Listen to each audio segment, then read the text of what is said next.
नमस्कार दोस्तों, EMFT lecture series में आप सबका बहुत स्वागत है। इस वीडियो में हम कॉन्टिन्यूटी इक्वेशंस के बारे में इन डिटेल डिस्कस करेंगे। तो सबसे पहले थ्योरेटिकली मैं आपको बता दूं कि कॉन्टिन्यूटी इक्वेशन होती क्या है।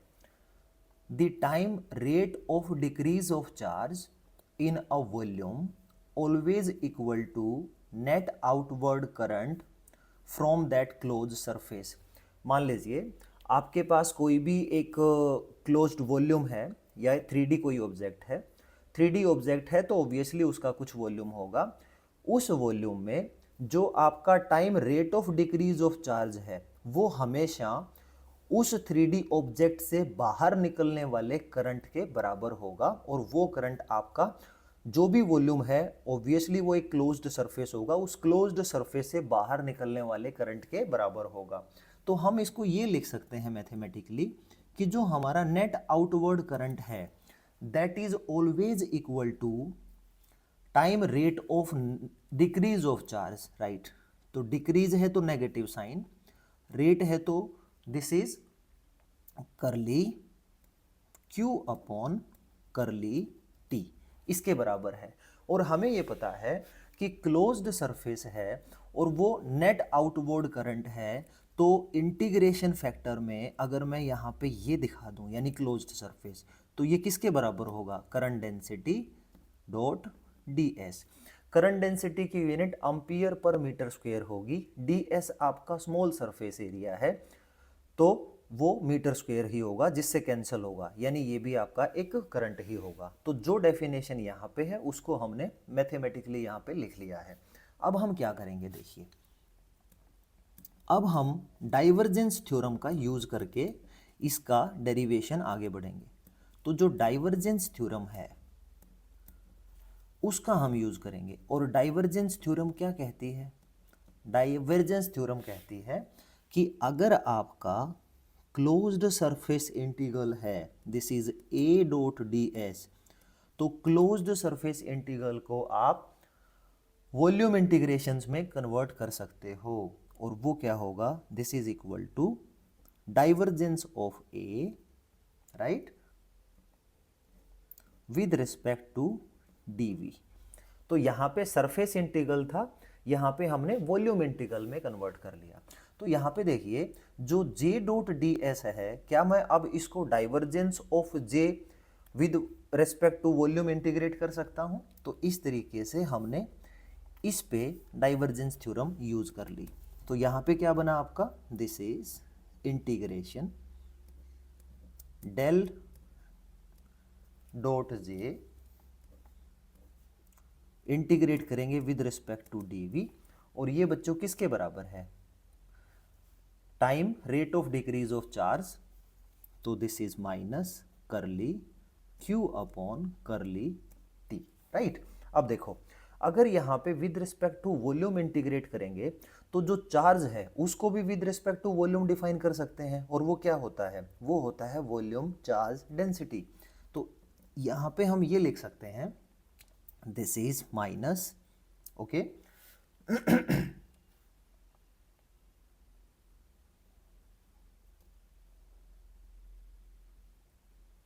this is curly upon curly t। Charge को with respect to volume charge density कैसे लिखा जाता है, integration of volume charge density, और विद रिस्पेक्ट टू डीवी आप इसको इंटीग्रेट कर दो। वॉल्यूम चार्ज डेंसिटी की यूनिट होगी आपकी चार्ज पर metre cube, dv small volume है उसकी भी मीटर क्यूब, मीटर क्यूब से मीटर क्यूब कैंसिल हो जाएगी, और टोटल आपका चार्ज यहाँ पे मिलेगा। तो ये हमने छोटी सी ट्रिक यहाँ पे यूज़ की है। तो अब हम इस एक्सप्रेशन को फिर से लिखेंगे, del dot J with respect to dv integrate किया हमने, और यहाँ पे जो आपका वॉल्यूम चार्ज डेंसिटी है ये आपका with respect to time integrate होगा, ऑब्वियसली ये आपका एक टाइम का फंक्शन होगा। तो ये जो है आपका पार्शियल फ्रैक्शंस जो है, पार्शियल डेरिवेटिव, ये इसके अंदर चला जाएगा, और ये अंदर जाके क्या होगा, दिस इज इंटीग्रेशन करली del v, that is volume charge density divided by del t, and with respect to dv हमने इसको इंटीग्रेट कर लिया। अब देखो इंटीग्रेशन इंटीग्रेशन dv dv, तो डेल डॉट जे हमारा किसके बराबर आ गया, नेगेटिव करली volume charge density divided by T. तो ऑन कंपैरिजन हम इसका एक्सप्रेशन यहाँ पे डिराइव कर लेंगे, तो हम लिखेंगे ऑन कंपैरिजन क्या बन गया यहाँ पे, जो डाइवर्जेंस ऑफ जे है this is equal to time rate of this is minus curly del v upon del t. ये हमारा एक्सप्रेशन है और इस एक्सप्रेशन को ही बच्चों हम कहते हैं कॉन्टिन्यूटी इक्वेशन। ये है हमारा continuity equation, this is continuity equation. अब हम आगे बढ़ते हैं। अगर हम ये मान लें कि इस कंडीशंस में आपका जो स्टडी करंट है, जो स्टडी करंट हो, तो क्या होगा।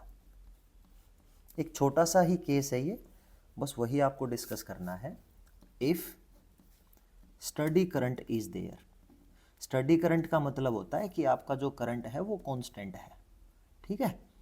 अगर करंट कांस्टेंट है तो जो रेट ऑफ चेंज है वॉल्यूम चार्ज डेंसिटी में विद रिस्पेक्ट टू टाइम, वो आपका क्या हो जाएगा, वो जीरो हो जाएगा। तो इसका मतलब यहाँ से curly volume charge density upon d t that must be equal to zero.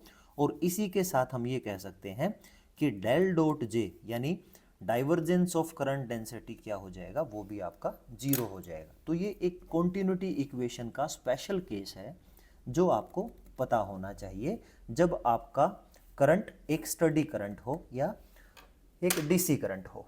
तो अब इसके बाद कॉन्टिन्यूटी इक्वेशन की ऑफिशियल जो डेफिनेशन है वो क्या बनेगी। अब वो ये कॉन्टिन्यूटी इक्वेशन है तो इसको हम क्या लिखेंगे, divergence of current density is equal to time rate of decrease of volume charge density. तो हम यहाँ पे लिखेंगे, ये आपका एक ऑफिशियल डेफिनेशन है, हम लिखेंगे यहाँ पे divergence of current density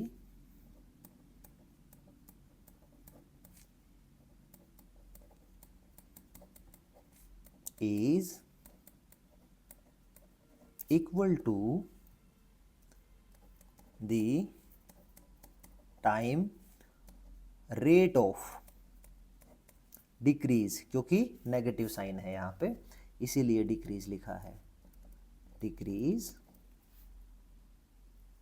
of किसका, volume charge density. So this is volume charge density. तो ये आपकी कॉन्टिन्यूटी इक्वेशंस के अकॉर्डिंग सेकंड डेफिनेशन आ गई। और इन ब्रीफ अगर फिर से समझना चाहो तो इसका मतलब सिर्फ ये है कि कोई भी आपका एक 3D ऑब्जेक्ट है, ऑब्वियसली उस 3D ऑब्जेक्ट की कुछ वॉल्यूम होगी, उस वॉल्यूम के अंदर जो आपका rate of decrease of charge है वो हमेशा जो भी 3D ऑब्जेक्ट के सरफेस से बाहर निकलने वाला करंट होगा उसके बराबर होती है। तो बच्चों इस वीडियो में कॉन्टिन्यूटी इक्वेशंस के बारे में आपको बता दिया है exam point of view theoretically, और इसकी डेरिवेशन आपके लिए काफ़ी इंपॉर्टेंट है। उम्मीद करता हूँ कि ये लेक्चर आपको अच्छे से समझ आया होगा। अगर मेरे लेक्चर आपके लिए बेनिफिशियल्स हैं तो रिक्वेस्ट करता हूँ जितना हो सके इन लेक्चर्स को शेयर करें ताकि सभी स्टूडेंट्स फ्री ऑफ कॉस्ट एक अच्छी एजुकेशन ले सकें। Thank you so much.